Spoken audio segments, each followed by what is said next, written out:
What is up, everybody? It has been quite different around here since my last video. We have had snow on the ground the entire new year. It has snowed probably on average every other day. So not only has it been snowing, but we've had really cold temps as well. We have this weather pattern that is bringing the cold air down from Canada, and with where I live, that means lake effect snow comes off of Lake Erie.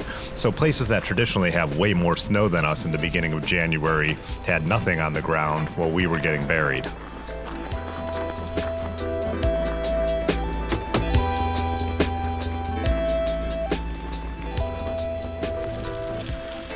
This ride here was a Yeti Ride from Dirty River Bicycle Works. They do those every single Sunday at 10 a.m.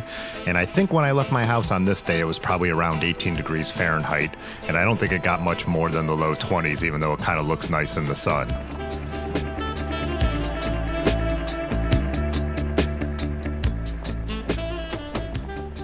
We tend to beat this topic to death in the Great Lakes region, but when you have an area that gets every single kind of weather possible, it's just one of those things you do. And so it is amazing how fast we become acclimated to the really cold weather.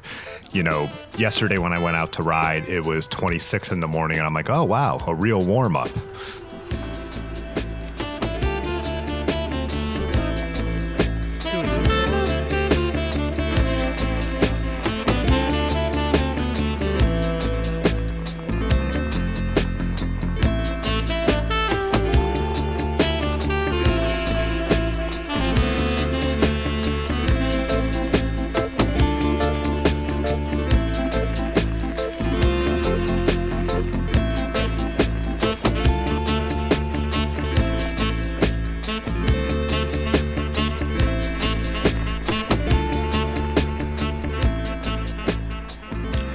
The Yeti Rides from Dirty River Bicycle Works are year-round.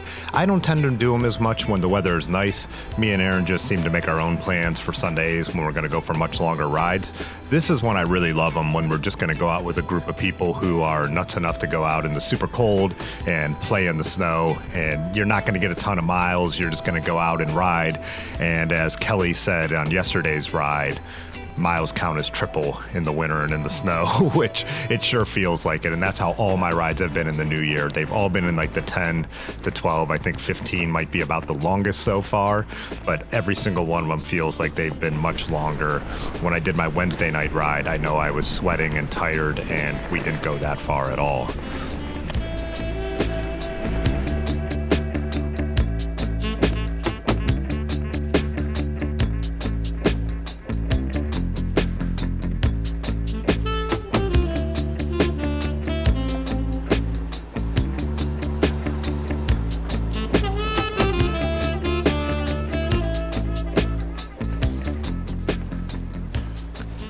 For the last two Yeti rides, the people on fat bikes have been doing way better than the rest of us who weren't.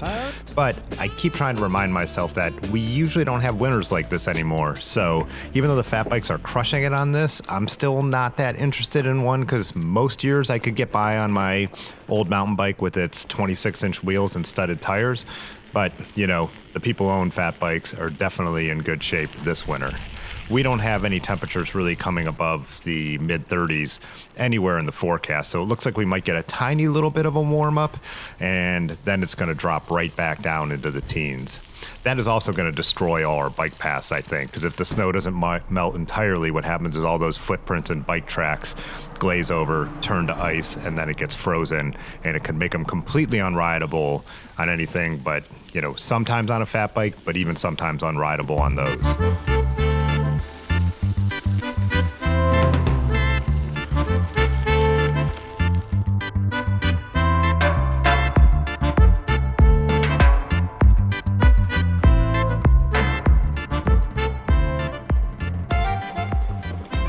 We went for a night ride on this night, and we went off and played around on some of the bandit trails.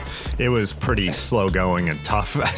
I know it doesn't look that steep there, but going down that hill was a little terrifying. There's a couple more I went down. I actually laid the bike on its side going down them and ended up sliding down on my knees.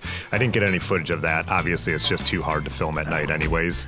The snow helps a little bit because it does reflect the lights, as you can see here. But again, these rides, we'd usually do 30 some miles, maybe more. And on this night, I think I ended up with 15, and that includes, you know, the 3 2.5 miles to and from my house. And riding those bandit trails this night reminds me of a weird phenomenon we've had with the snow this winter. So if you saw my Festive 500 video, you saw there were days that were 60 degrees and rainy. Well, there was one of those days, but it wasn't overall that cold and we weren't getting any snow. So when the snow started falling, I think it fell onto warm ground and we got a lot of it, so it did stick. But it's made this weird situation that I've never seen before, that even though it keeps snowing, the snow isn't piling up. So if you look here, there's not a ton of snow on the ground. It looks like an inch or two, even though we've gotten way more snow than that. So if I look at my shed or like the bird feeders I've built, there's been times where they've had more than a foot of snow on them. But on the ground, I think it keeps melting from underneath. And so there's also places like the industrial gravel and those trails we were messing around at night that still have puddles and mud and ice underneath them and soft ground. So really strange, never really seen this happen before in my lifetime.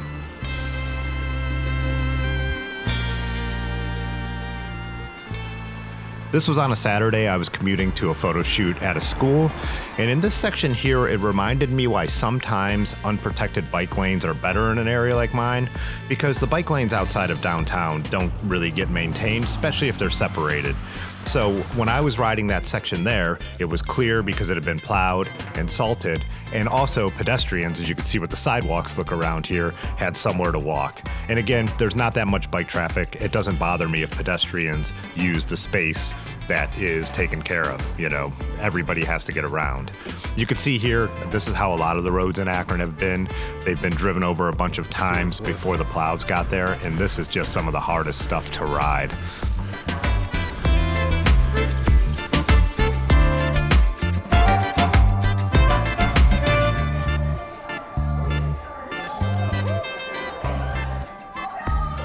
This was a retreat for a young leadership group that I was photographing, and it was kind of cool because someone I've met through bikes happened to be there as well. In the yellow shirt there, Drew. Met him at Crave when he was doing an overnight bike tour. Saw his bike sitting outside and I couldn't help myself. Had to ask him what he was up to. So we've kept in touch ever since. So it was a surprise to see him on this Saturday. This is one of the steepest hills in Akron. Again, the GoPro flattens it, and I would be bombing it in the summer, but I was riding my brakes a little on this day. Which reminds me also, we did pick a date for the Otis Roubaix, which is a ride from Dirty River where we'll climb all the steepest hills in Akron. So that'll be the weekend of March 22nd. I think it's actually on the Sunday, which is the 23rd. We will also do a channel meetup on that Saturday. So more details to come on all that stuff, but early warning, if you've come out before, we always have a good time with the two rides. And so put that down in your calendar. So no idea what this dumbass is doing. Probably looking at their phone on the curve. They went all the way up here. Yep, never turned. I did see that driver of the car walking, so I know he was fine. I was really upset when I saw that car because I come down that hill all the time, and you could tell with the way he had crashed, if I had been there, he would have plowed right through me and never even known I was there. The thing I'm showing right here is a little thing I just realized I could do with my bar mitts. So when it's really cold, I'll wear the wool gloves underneath them. And then when I don't need them, what I realize is I could stuff them in the front so it kind of plugs those little holes where the cable routing is. I don't get too much air through there, but you can still feel a little bit. So it's kind of a nice place to put them. And then it's also taking up space. So when you do come back out to your bike, if you leave it, it doesn't cool down quite as much. We tried a new place, Boss Chicken and Beer, after we got a beer at Hi Ho Brewing right next door. They were packed because it was our 8th anniversary, so we went over there to get our food. It was pretty good, and the staff was really, really nice, and an extensive vegan menu as well.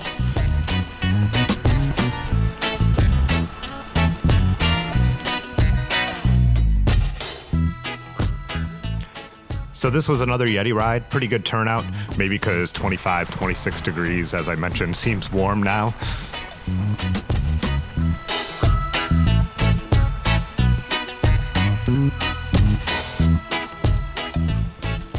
There was a really wild mix of bikes on this ride, everything from a vintagey 10-speed style road bike, me and Aaron on our vintage mountain bikes with our 26-inch wheels and studded tires. There were some gravel bikes, and a great group of people. Some people I've known for a long time and haven't seen in a long time, and some people that I know just through the Yeti Rides, and then just other friends in general. So it was a fun ride. For those of us who were not on the fat bikes, once we got down to the bike paths and the towpath, it became a real not put a foot down challenge, basically. Some of the bridges and all that were so hard to ride that you're just kind of fighting your way through it. But again, that's kind of the whole point of getting out and having fun in the snow. I know the mileage is going to be low. I know I'm just out there to be having fun with friends and just, kind of doing it instead of sitting inside or whatever else.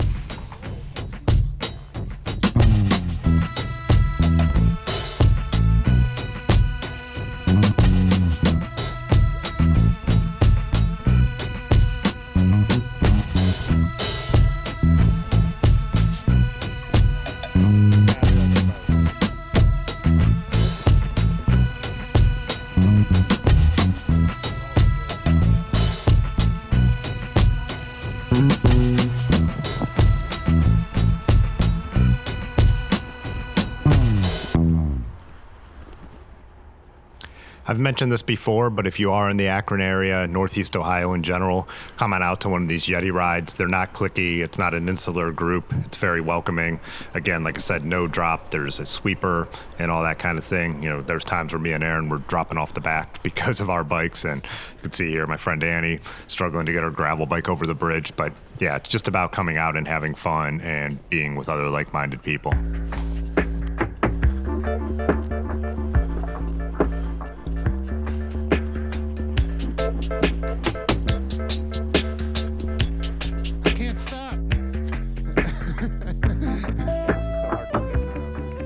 So as of right now, I'm having a lot of fun playing in the snow, meeting up with people, even doing some solo rides, just running errands as I was doing in some of the scenes in this video. But we will see how I feel as the winter goes on. If it stays like this for a long time, I know it'll start to drag on me a bit, but that's winter. Anyways, after the Yeti ride, we got some lunch at Missing Falls, and then I rode home with my buddy Steve, who I actually used to work with at a car wash in the late 90s and early 2000s. The last few years now, we've started to run into each other more and more because we live in the same area and both ride bikes. I actually used to ride this bike I'm riding to that job that we worked at together way back in the day.